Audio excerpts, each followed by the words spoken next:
Baik, hari ini kita akan mulai kuliah kita. Jadi kita pertemuan 9. Pertemuan 9 ini judulnya adalah Sistem Informasi Geografis DSS. Apa itu Pak DSS? DSS itu adalah Decision Support System. Jadi kalau kalian di bagian manajerial nanti ketika kalian di perusahaan ataupun kalian buat perusahaan sendiri ataupun istilahnya di jabatan pemegang keputusan, itu ada yang namanya Decision Support System. Artinya sistem pengambilan keputusan. Nah, di situ juga nanti di sini kita akan menggabungkan sistem informasi geografis dengan pertanian. Jadi itu konsepnya adalah SIG dengan DSS. Pertanian ini modelnya sebagai objek. Jadi ada sistem informasi geografis, ada pendukung pengambilan keputusan, dan ada juga istilahnya mixnya yang diambil dari objek pertanian. Jadi kita mau menentukan jenis tanaman.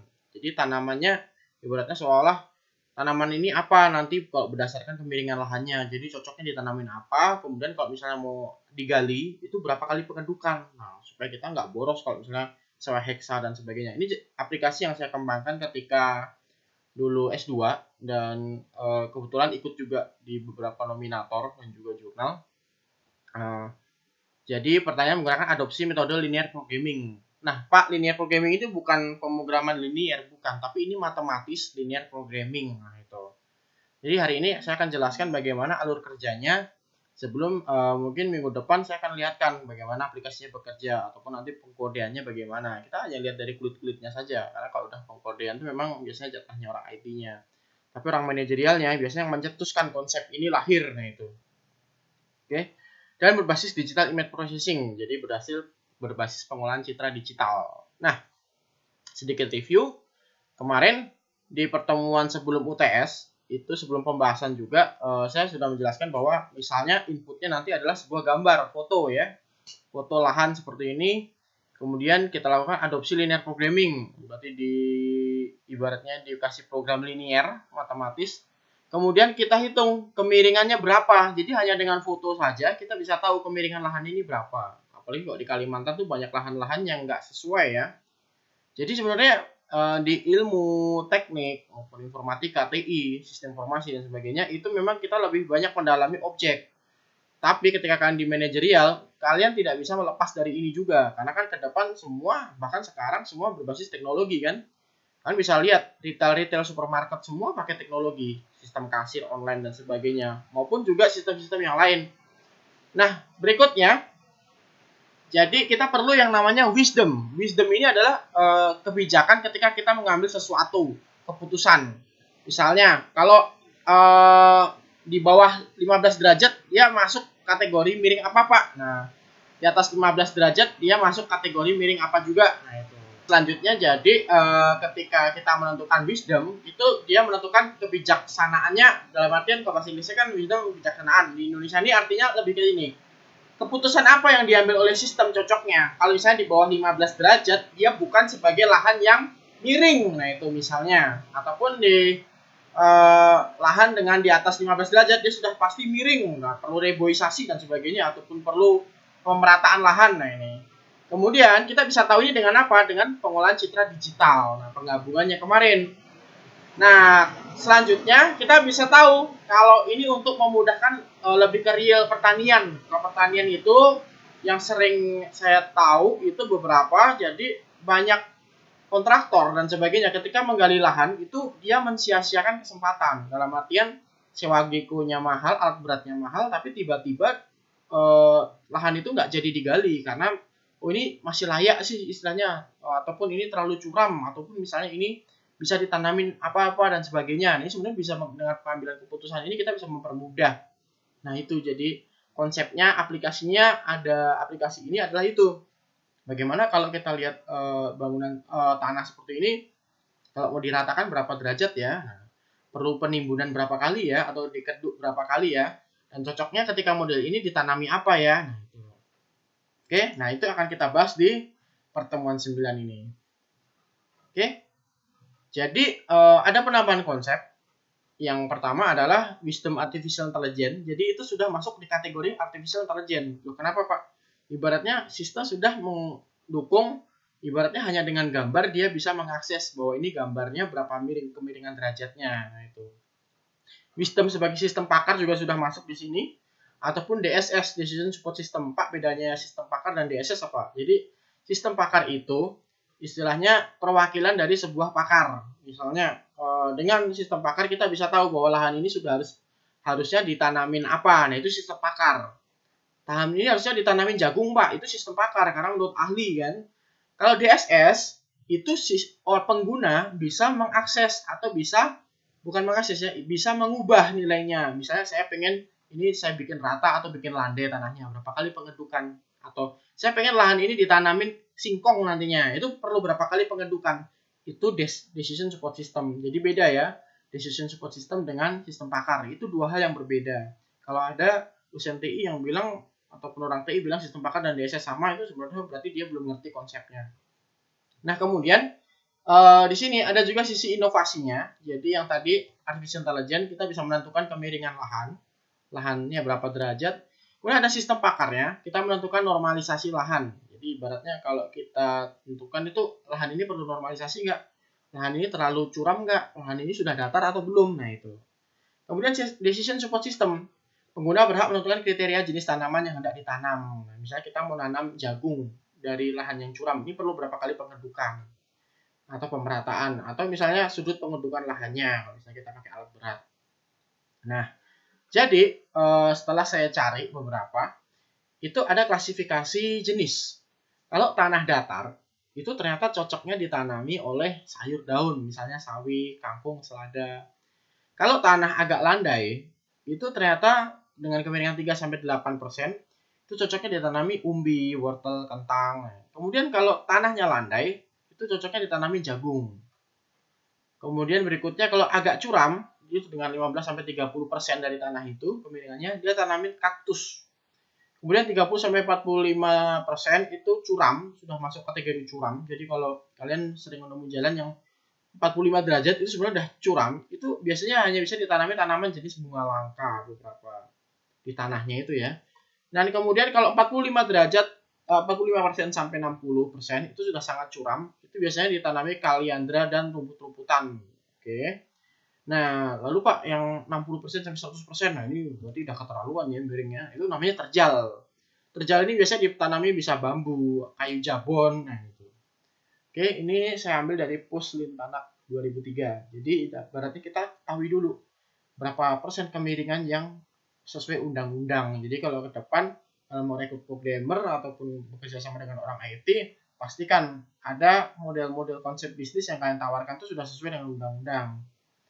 Nah, kemudian dalam membuat sebuah sistem tentu ada hal yang harus dilewati dahulu. Yang pertama itu namanya kebutuhan fungsional.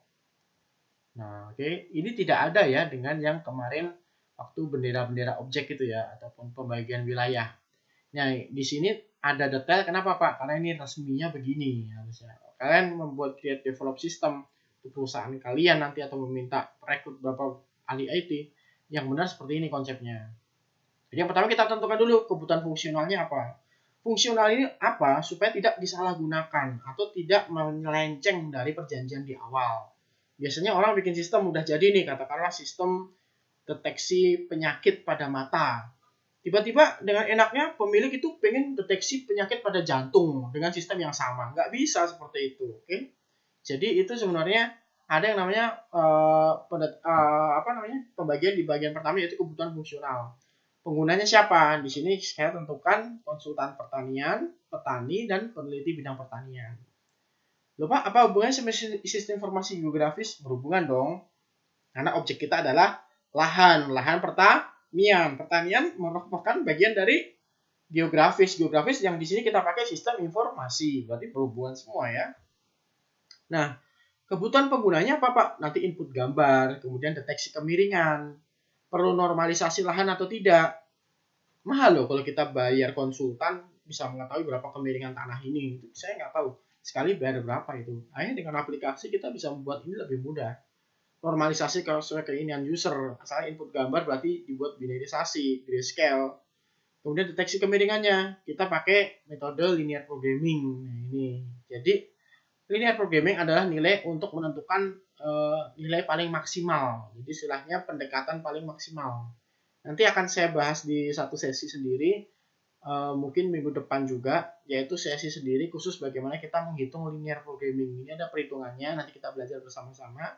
Jadi ketika nanti misalnya kita punya kombinasi barang yang ada di supermarket atau di toko kita, itu bisa dipanjer dengan, atau bukan panjer itu apa ya bahasa Indonesia, bisa dipaksa dengan penghasilan maksimum, pengeluaran minimum. Nah, itu sebenarnya itu konsep dari linear programming. Nah, kalau di sini dia akan menentukan bagaimana jika kita menghasilkan kemiringan maksimal dengan biaya yang minimal atau dengan pengedukan yang minimal, mampu ditanami berbagai jenis tanaman. Itu sebagai sarannya nanti ya. Kemudian perlu normalisasi lahan atau tidak, tentu dia menggunakan pakar. Pakar kita menggunakan perwakilan pakar. Mungkin bisa teori-teori siapa, kalau kemiringan ini sudah masuk terjal, curam, atau yang tadi nih ya, ini juga sudah pakar perwakilan. Kemudian normalisasi sesuai keinginan user. Jadi user ini bisa milih, kalau mau saya miringkan berapa derajat, saya perlu berapa kali pengedukan. Nah, itu. Oke. Nah, di sini kita pakai dua contoh adopsi linear programming. Di sini saya langsung ke intinya aja. Jadi linear programming di sini dipakai untuk cari sudut optimal. Oke, maupun untuk pengedukan. Nanti kalau konsep aslinya saya akan jelaskan di minggu depan. Oke, kita lanjut. Nah, program linear di sini kita karena objeknya gambar, nanti kita menentukan nilai optimum sebuah dengan garis lidik. Jadi misalnya kita menentukan bentuk umum fungsi tujuan, misalnya pakai di konstantanya atau K, katakanlah K lah ini, AX plus BY sama dengan K, di mana K sembarang bilangan yang kita pilih. Nah, metode garis lidik dilakukan dengan menggeser garis lidik secara sejajar ke arah kiri, kanan, atas, atau bawah. Jadi gerak-gerakannya. Nah, untuk mencarinya bagaimana Pak? Misalnya nih, jadi kita menentukan fungsi objek berdasarkan tinggi dan lebar citra input. Misalnya ada gambar tingginya 449, lebarnya 788. Maka kalau kita nilai X dan Y diisi dengan nilai konstanta, maka jadi 449X plus 788Y sama dengan 176. Misalnya, berarti contohnya, ini contohnya ya, contohnya kita pakai contohnya. Y sama dengan 5, maka kita isi nilai X 449X tambah 788Y sama dengan 176. Berarti Y-nya diganti 5, sekali diperkalian, dikurang, maka kita akan nemu nilai X-nya adalah minus. Jadi kita dapatkan nilai sudut A dengan nilai X sama dengan min 8 dan Y sama dengan 5 misalnya. Oke. Jadi ini gambar istilahnya untuk garisnya dari titik yang didapatkan tadi, min 8,38 dengan Y 5. Berikutnya kita punya contoh 2. Jadi misalnya ini bisa dikategorikan nilai yang sama ya. Misalnya Y, untuk nilai Y, X-nya kita yang ganti 5. Jadi misalnya 449X plus 788Y sama dengan 176. Misalnya, berarti kan X kita ganti 5. Di sini pindah, dikalikan. Kemudian 176 dikurang, dipindah minus karena dia pindah dari kiri ke kanan. Hasilkan Y sama dengan minus 2,62. Jadi dapatkan nilai sudut B dengan nilai Y minus 2,62 dan X sama dengan 5. Jadi hasilnya ini. Oke. Nah, kalau digabungkan hasilnya seperti ini. Dan di gambar ini bisa dirotasikan. Gitu. Oke. Pak, gunanya ini apa? Jadi konsep matematis di sini kita menemukan sebuah objek, jadi sebuah foto, itu kita bisa tentukan bahwa nanti yang akan diputar tuh gambar ini dengan cakupan areanya ini. Nah, ini yang kita implementasikan ke dalam coding atau program begitu. Biasanya dikerjakan oleh programmer begitu. Oke. Jadi ini ibaratkan citra gambar yang kita jelasin ke mesin dulu, dan kita pun sebagai pihak pembuat harus mengerti dulu kan, ataupun manajerial. Nah, kemudian ada yang namanya rotasi sudut. Nah, jadi menurut Sofjan Aswari 99, saya nggak tahu kalian sudah lahir belum 99. Saya sudah sih. Linear programming jadi merupakan suatu teknik perencanaan dengan model matematika dengan tujuan menemukan kombinasi terbaik. Nah, tadi sudah saya bilang ya, ibaratnya kalau dia di jualan tuh menemukan nilai penjualan maksimal, pengeluaran minimal. Nah, transformasi geometri merupakan sebuah model matematika, yaitu yang salah satunya merupakan rotasi sudut. Nah, ini kita pakai untuk perputaran lahan. Oke. Nah, ini Kalau kita mau pakai misalnya rotasi sudut A ini dirotasi 180 derajat berlawanan dengan arah jarum jam. Kalau arah jarum jam kan dari kiri ke kanannya. Nah, kita balik. Nah, itu. Oke. Jadi nanti ada hasil rotasinya. Kalau diputar 180 derajat dari minus X, Y, dia jadi A aksen X minus Y. Oke. Kemudian juga sama, contoh 4. Dia diputar 90 derajat berlawanan arah jarum jam. Ini jadi aturannya ya sebenarnya ya. Oke. Maka hasilnya dari X, minus Y menjadi X, Y. Nah, itu ada rumusnya, yaitu yang dipakai adalah X aksen sama dengan X cos alpha minus Y sin alpha, atau Y aksen sama dengan X sin alpha plus Y cos alpha. Ini nggak perlu terlalu dipahami. Minggu depan akan saya jelaskan bagaimana detailnya penghitungan linear programming. Misalnya dengan kapasitas segini kita bisa jual maksimal berapa gitu. Nah, oke. Tadi kita sudah belajar yang pertama kebutuhan fungsional. Oke. Fungsinya apa, gunanya apa, kelemahannya apa, kebutuhannya apa, untuk ke depan apa, perjanjiannya bagaimana. Itulah kebutuhan fungsional. Berikutnya kita contoh perhitungan sederhana linear programming sebagai contoh bahwa objek nanti inilah yang akan diputar. Kemudian berikutnya kita belajar yang namanya hierarki plus. Nah, jadi hierarki ini adalah kita menentukan peta situs. Pak, apa itu peta situs? Jadi gini, kalau kalian membuat sistem ataupun kalian nanti merekrut seorang tim atau tim yang bisa membuat sistem, kalian harus tentukan peta situsnya. Nah, ataupun dia harus bisa mengetahui peta situsnya apa. Misalnya ini aplikasi yang nanti akan dibuat. Dia gunanya apa? Yang pertama dia mengelola data. Kemudian apa? Jenis kemiringan. Kemudian apa? Jenis tanaman. Prosesnya dia menggunakan apa? Citra digital. Citra digital meliputi apa? Oh, scanning. Oh, binarisasi. Oh, Gaussian. Scanning ini dia mendeteksi objek. Binarisasi merubah jadi 1010 ya. Kemudian Gaussian ini deteksi tepi juga. Berikutnya ada juga selain itu nama proses yaitu linear programming. Berarti yang tadi menghitung linear program kemudian menampilkan hasil linear program. Kemudian ada juga yang kedua. Duh, Pak, gunanya apa, Pak? Jadi gini. Yang pertama ini untuk sistem pakar. Yang kedua ini untuk decision support system. Yang pertama ini hanya menentukan gambarnya itu miringnya berapa derajat termasuk landai atau tidak. Yang kedua ini jika kita mau melakukan pengedukan ataupun pemerataan lahan begitu. Oke. Nah, ini apa lagi, Pak? Ya, ini namanya DFD. Oke. Nanti ada soal kuis di akhir, silahkan dijawab nanti. Saya nggak mau apa istilahnya memaksa kalian mengisi, tapi saya berharap kalian mengerjakan soal ini ya. Nanti akan saya di akhir sesi saya kasih soalnya. Kemudian kita belajar DFD ya. DFD itu diagram alir data atau data flow diagram. DFD, diagram alir data. Dia terdiri dari beberapa bagian. Dari yang sampulnya dulu ke intinya lagi, kemudian ke semakin intinya sampai ke dalam-dalamnya. Nah, kita akan mempelajari itu sampai ke desain database hari ini.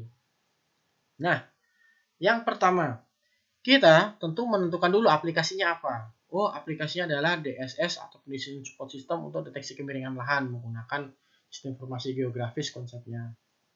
Maka, dia penggunanya siapa?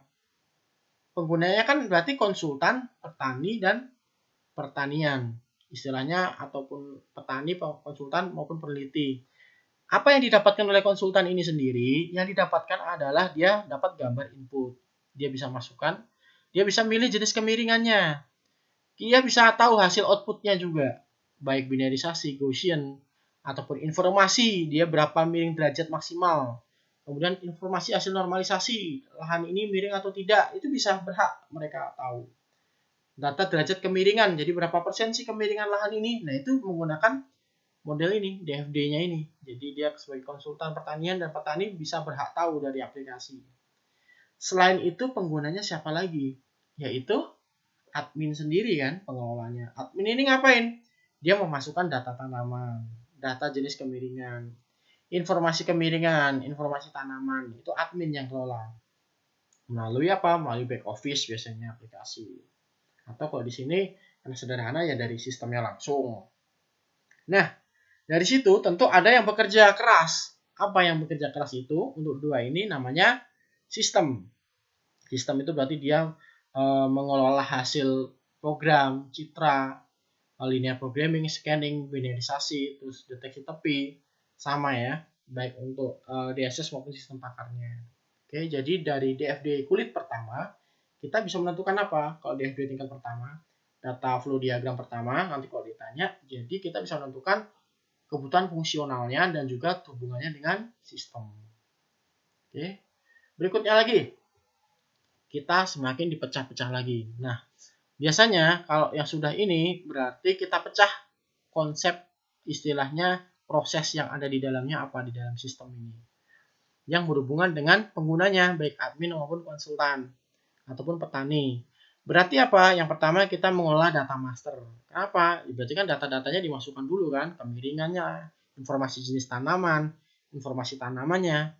Berikutnya juga ada proses yang tidak kalah pentingnya yaitu pengolahan citra. Pengolahan citra ini sesuai dengan apa sih Pak? Ini sesuai dengan apa istilahnya HIPPO ya, hierarki plus input proses output. Nah ini. Oke. Kalau kalian nanti ketika S2 mengambil manajemen atau manajemen informatika, kalian akan kenal ini kalau kalian dekat dengan bisnis digital. Jadi inilah yang nanti akan kita tadi kan pos DL1 kan dia langsung penggunanya. Yang kedua, dia langsung ke data-data pentingnya ini. 4 ini dipecah lagi. Oke. Jadi yang pertama mengolah data master. Data-data apa saja, misalnya kemiringan, tanaman. Kemudian pengolahan citra. Prosesnya apa itu? Scanning, binarisasi, Gaussian.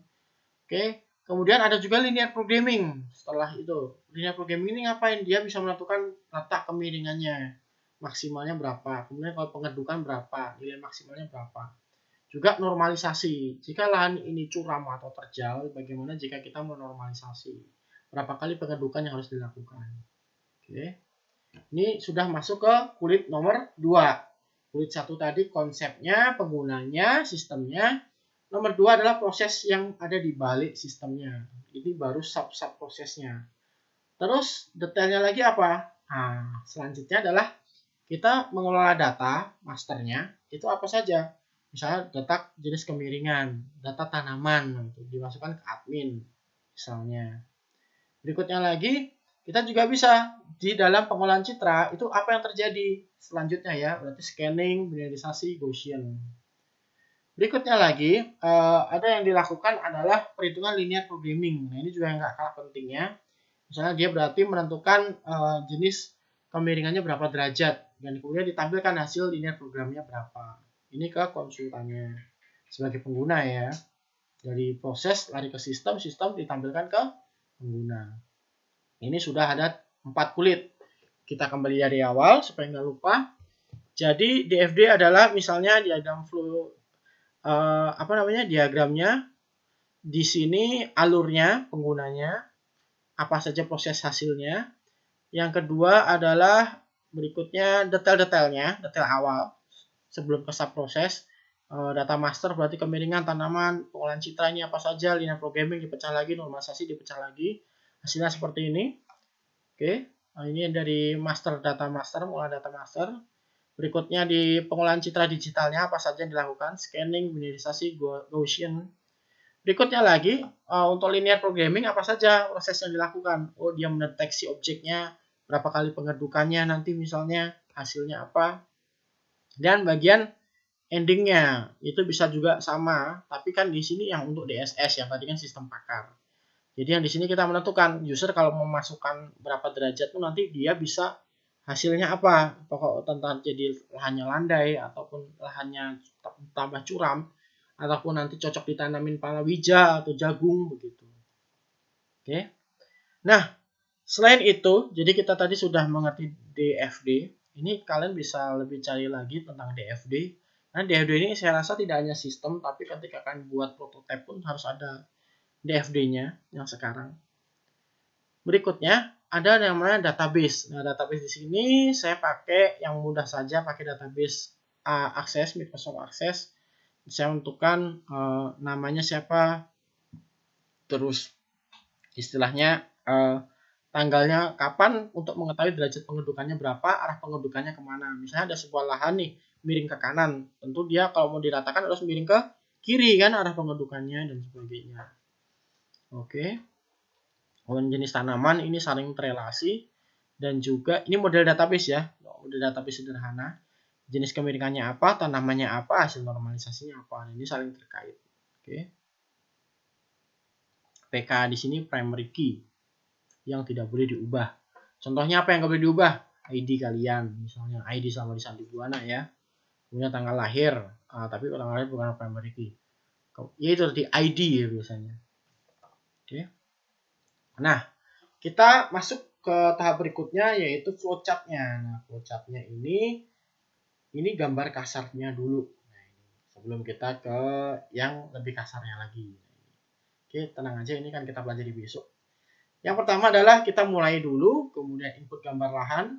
Dari lahan nanti di proses citra. Apa saja Pak? Binarisasi, Gaussian. Setelah jadi gambar itu kemudian dimasukkan ke persamaan linear 1. Oke, programming linear programming 1. Didapatkan hasil normalisasi. Kemudian hasil normalisasi ini mau diapakan setelah itu? Oh, kita mau tahu dia kalau mau ditanamin. Misalnya kita sudah masukkan gambar nih, gambar lahan steam Sandibuana. Diproses. Oh, ini miring 20 derajat hasilnya. Berarti dia harus dinormalisasi kalau mau ditanamin jagung dan sebagainya. Oke, proses deh. Kalau tanamin jagung harus berapa kali pengedukan? Oh, ternyata dia dengan pengedukan misalnya 5 kali arahnya ke kiri. Nanti bisa ditanamin jagung, palawija dan sebagainya. Begitu. Itulah hasil aplikasinya nanti. Oke, saya lihatkan juga kulit-kulitnya ini nanti akan kita bahas ke depan. Dan juga desain interface-nya. Oke, desain aplikasi. Jadi nggak tiba-tiba aplikasi itu jadi dari langit ya. Itu ada desainnya juga dulu. Oke, sebagai kuis hari ini saya punya 2 soal. Silahkan jawab di komen komentar ya. Silahkan jawab di kolom komentar. 2 komentar terbaik akan saya beri kompensasi nilai UAS ditambah 15. Misalnya nilai kalian 60 nih jadi 75. Nah, itu. Oke. Atau 80 jadi 95. Oke. Nah, soalnya ada 2, yaitu yang pertama, mengapa dalam sebuah sistem diperlukan kebutuhan fungsional? Oke, sudah saya jawab tadi ya. Tolong jelaskan sesuai pandangan kalian dan juga jangan ngawur ya. Nah, yang kedua, kenapa kita perlu DFD? Nah, ini menarik ya. Saya sudah jelaskan penggunaan DFD, tapi tentunya kalian bisa menalar. Kenapa kita gunaan DFD itu apa? Oke, saya tunggu komentarnya sampai jam 8 malam. Oke, terima kasih. Tuhan Yesus memberkati.